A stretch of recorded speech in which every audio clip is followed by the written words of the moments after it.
Mereka bilang, orang yang telah tiada tidak bisa kembali. Tapi bagaimana jika mereka belum benar-benar pergi? Sari selalu percaya bahwa kematian adalah akhir dari segalanya. Saat ayahnya meninggal, ia berusaha menerima kenyataan itu. Meskipun hatinya masih diliputi duka, namun semua berubah sejak malam itu ketika panggilan pertama datang. Matanya menatap layar yang menyala redup, menampilkan satu notifikasi aneh panggilan tak terjawab dari ayah. Jantungnya berdegup kencang. Itu tidak mungkin. Ayahnya telah meninggal sebulan lalu. Tangannya gemetar saat ia membuka log panggilan. Nomor itu tidak terdaftar, hanya deretan angka kosong. Tenggorokannya terasa kering. Dengan napas tertahan, ia mencoba menenangkan diri. Namun, sebelum ia sempat meyakinkan dirinya lebih jauh, ponselnya berdering lagi. Ayah menelepon. Dingin menjalar di seluruh tubuhnya. Suasana kamar tiba-tiba terasa lebih sempit, lebih gelap. Sari menelan ludah. Jarinya ragu-ragu di atas layar. Sebuah pertanyaan mengerikan berputar di kepalanya. Jika ayah sudah tiada, siapa yang sedang menelponnya sekarang?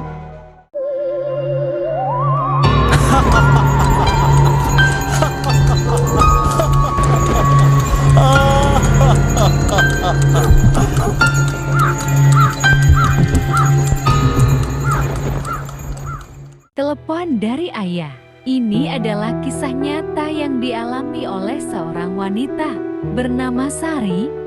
Kejadian ini terjadi beberapa tahun yang lalu, tepat setelah ayahnya meninggal dunia. Ayah Sari adalah sosok yang sangat dekat dengannya. Sejak kecil, ia selalu mendapat perhatian lebih dari ayahnya. Namun, hidup harus terus berjalan. Dan setelah kepergian sang ayah, Sari mencoba untuk menerima kenyataan meskipun sulit. 40 hari setelah ayahnya dimakamkan, Sari mulai mengalami kejadian aneh. Suatu malam, ia tertidur di kamarnya dengan ponsel yang tergeletak di samping bantal. Tepat pukul 2 dini hari, teleponnya berdering. Dengan mata masih mengantuk, ia melihat layar ponselnya. Yang membuat darahnya berdesir adalah nama yang tertera di layar. Ayah, jantungnya berdegup kencang. Ponsel itu terus berdering.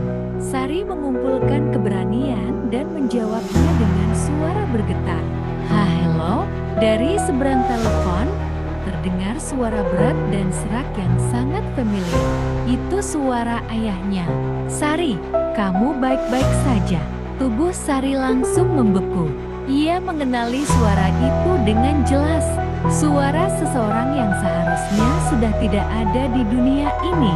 Dengan gemetar, ia mencoba menjawab, "Ayah, ini benar ayah." Hening, lalu terdengar suara napas berat sebelum suara itu berkata, "Jangan tidur terlalu malam, nak. Jangan lupa sholat." Setelah itu, telepon terputus. Sari langsung menangis ketakutan. Ia melihat kembali daftar panggilan di ponselnya. Nomor telepon itu masih tercatat. Tetapi ketika ia mencoba menelpon balik, terdengar suara operator. Nomor yang Anda tuju tidak terdaftar. Keesokan harinya, ia menceritakan kejadian ini kepada ibunya. Wajah sang ibu berubah pucat dan berbisik, "Sebelum ayah meninggal, dia selalu khawatir kamu suka begadang." Setelah kejadian itu, Sari selalu teringat pesan ayahnya. Ia berusaha untuk tidur lebih awal dan rajin beribadah. Namun, kejadian aneh tidak berhenti di situ. Beberapa hari kemudian, Sari mulai merasa ada sesuatu yang mengawasinya di rumah. Terkadang, saat ia sedang sendirian, ia mendengar suara langkah kaki pelan di lorong atau pintu kamar yang berderit, seperti ada yang membuka. Namun, setiap kali ia mengecek, tidak ada siapapun di sana.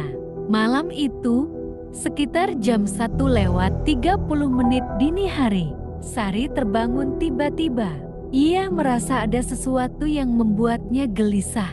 Suasana kamar begitu sunyi, hanya suara kipas angin yang berdengung pelan.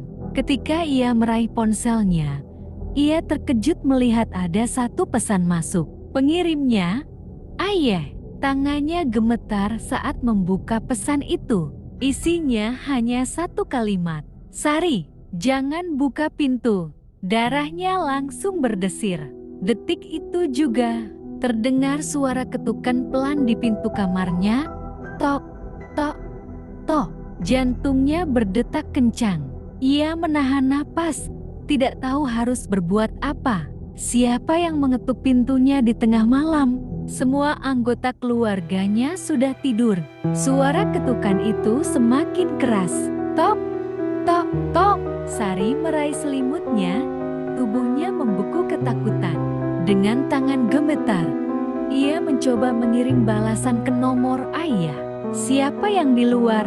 Namun, sebelum ia sempat mengirim pesan, ponselnya tiba-tiba mati. Lampu kamar berkedip-kedip, lalu padam seketika. Kini, satu-satunya suara yang terdengar hanyalah napasnya yang tersengal-sengal dalam kegelapan. Ketukan di pintu berhenti, hening. Sari hampir menangis ketakutan. Ia menggenggam erat selimutnya dan menutup matanya rapat-rapat. Beberapa detik berlalu dalam kesunyian yang mencekam. Sampai akhirnya suara lirih terdengar dari balik pintu. Sari, buka pintunya.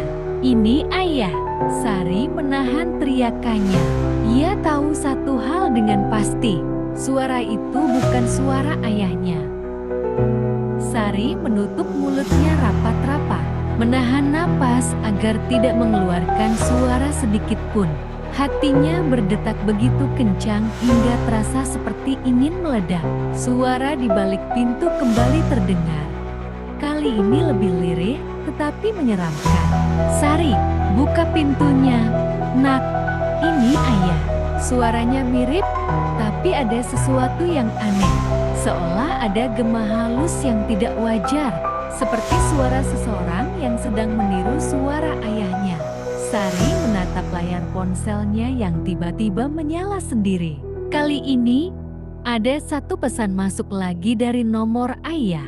Jangan buka pintunya. Dia bukan aku. Sekujur tubuh Sari membeku. Ia menggenggam erat selimutnya.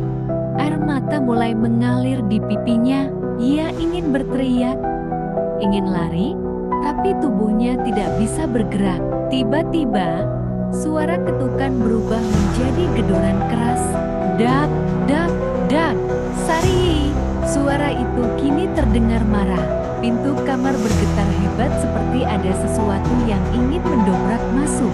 Dalam ketakutan yang luar biasa, Sari menutup mata dan mulai berdoa. Ia mengucapkan ayat-ayat suci sebisanya, meskipun suaranya bergetar. Bieraka! Tiba-tiba, suara itu menghilang. Gedoran berhenti. Semua kembali sunyi. Sari tetap tidak berani membuka mata. Ia hanya bisa menangis dalam ketakutan hingga akhirnya ketiduran karena kelelahan. Pagi harinya, ia terbangun dengan sinar matahari yang menembus jendela. Ia langsung melihat ke arah pintu. Pintunya masih terkunci. Tidak ada tanda-tanda rusak atau terbuka. Seolah tidak pernah terjadi apa-apa. Dengan tangan gemetar, ia mengambil ponselnya dan mengecek kembali pesan dari nomor ayah. Namun, yang membuat bulu kuduknya merinding adalah pesan itu sudah hilang. Sejak malam itu, kejadian aneh tidak pernah terjadi lagi. Namun, satu hal yang selalu menghantui Sari, siapa yang berdiri di balik pintu malam itu. Dan yang lebih mengerikan lagi, bagaimana ayahnya bisa mengirim pesan kepadanya?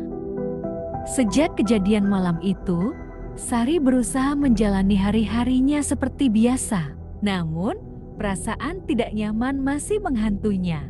Setiap malam, ia memastikan pintunya terkunci rapat dan ponselnya dalam keadaan mati sebelum tidur. Namun, Sesuatu yang lebih menyeramkan terjadi beberapa hari kemudian. Saat sedang membersihkan kamar, ia menemukan sesuatu yang membuatnya merinding. Di lantai, tepat di depan pintu kamarnya, ada bekas goresan panjang seperti cakaran, seolah ada sesuatu yang berusaha masuk dengan paksa. Jantungnya berdegup kencang. Ia menyentuh goresan itu dengan jemarinya.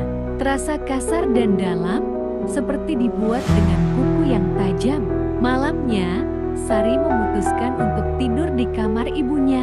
Ia menceritakan semuanya, termasuk pesan misterius dari ayah. Wajah ibunya langsung pucat. Ia terdiam lama sebelum akhirnya berbisik, "Ayahmu memang ingin menjaga kamu, tapi bukan hanya kita yang tahu itu." Nah, Sari menatap ibunya dengan bingung. "Maksud ibu?" Ibunya menarik napas dalam-dalam sebelum menjelaskan. Ketika seseorang meninggal dan masih memiliki keterikatan kuat di dunia, arwahnya bisa mencoba berkomunikasi, tapi seringkali ada makhluk lain yang mencoba meniru mereka. Mendengar itu, tubuh Sari kembali merinding. Pikirannya langsung teringat pada suara menyeramkan di balik pintu. Itu bukan ayah. Setelah mendengar cerita dari ibu, ia ingin tahu apa yang sebenarnya terjadi pada ayahnya. Keesokan paginya, dengan tekad kuat, ia menemui seorang ustadz yang dikenal keluarganya. Setelah mendengar cerita Sari, ustadz itu terdiam lama sebelum akhirnya berkata, "Ayahmu belum tenang. Ia masih berusaha melindungimu." Sari menggenggam tangannya erat. "Lalu bagaimana cara membantu ayah?" Ustadz itu menyarankan agar mereka mengadakan doa bersama untuk ayahnya, memohon agar arwahnya diberikan tempat yang damai. Malam itu, keluarga Sari berkumpul dan membaca doa-doa untuk ayahnya. Saat doa dipanjatkan, Sari merasakan sesuatu yang berbeda, seolah ada beban yang perlahan terangkat dari dadanya. Dan malam itu, ia bermimpi. Dalam mimpi itu, ia melihat ayahnya berdiri di bawah cahaya redup, tersenyum padanya. Tidak ada kesedihan di wajahnya, hanya ketenangan. "Terima kasih, Nak. Ayah sudah tenang sekarang." Air mata Sari mengalir, tapi kali ini bukan karena ketakutan, melainkan kelegaan. "Ayah, apa ayah benar-benar pergi?" Ayahnya tersenyum hangat. "Ayah akan selalu ada untukmu, Nah. Hanya saja, bukan di dunia ini lagi." Perlahan, sosok ayahnya memudar bersama cahaya di sekitarnya. "Jadilah kuat, Sari. Ayah selalu bangga padamu." Sari terbangun dengan air mata di pipinya.